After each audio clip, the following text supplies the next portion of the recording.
আচ্ছা, ওকে।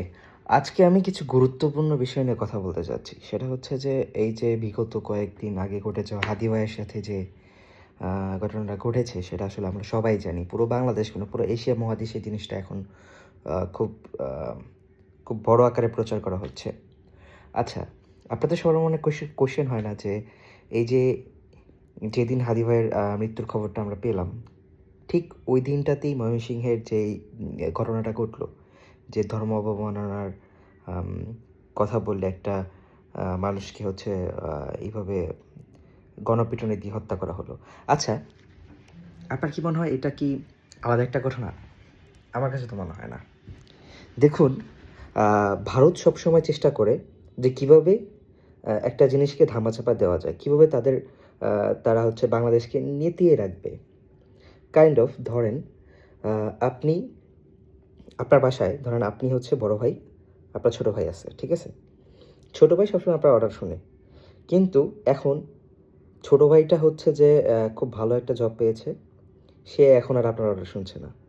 সে তার মতো করে চলতেছে। সে তার স্বাধীনতা, সে তারভাবে সে জীবন চালাচ্ছে।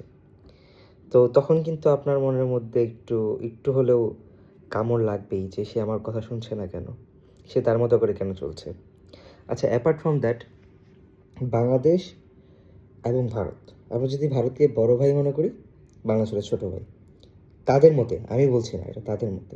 তারা মনে করে যে ভারত তারা আসলে বড় ভাই, আর বাংলাদেশ আমরা হচ্ছে ছোট ভাই।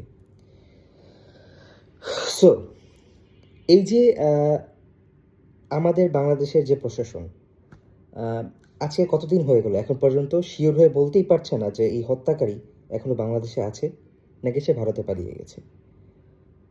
মানে, ইজ দিস এ জোক?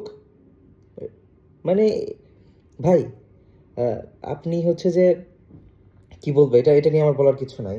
আসলে এটা হাসাহাসি, মানে এটা নিয়ে হাসি তামাশা করারও ইচ্ছা আমার নাই। আপনি চিন্তা করে দেখেন, বাংলাদেশের এখন আইনের ব্যবস্থাটা কতটুকু খারাপ হইলে আমরা এতদিন হয়ে গেছি একটা খুনির অবস্থান এখন পর্যন্ত বের করতে পারিনি। আচ্ছা, ঠিক আছে, ফাইন। আমরা শুনেছিলাম যে তার বাসা থেকে কিছু চেক বই পাওয়া গেছে। আপনি জনসম্মুখে প্রকাশ করেন না। এই যে এই চেক বইগুলো কোত্থেকে আসছে? কে সাইন করেছে? আপনি ব্যাংকে যান, ব্যাংক থেকে খোঁজ করেন। এগুলো নিয়ে আমি আসলে গোয়েন্দার বিশেষজ্ঞ না। আপনারা হয়তো করছেন। কিন্তু আসলে আমাদের এই জনগণ, আমরা আসলে জানতে চাই আপনারা কতটুকু আগালেন। সো এইদিকে এইটা হচ্ছে বাংলাদেশের কথা। বাংলাদেশের কথা আমি আর বলতে চাচ্ছি না। তো এখন আমরা হচ্ছে আমরা পার্শ্ববর্তী দেশ, আমরা ভারতের কথায় আসি।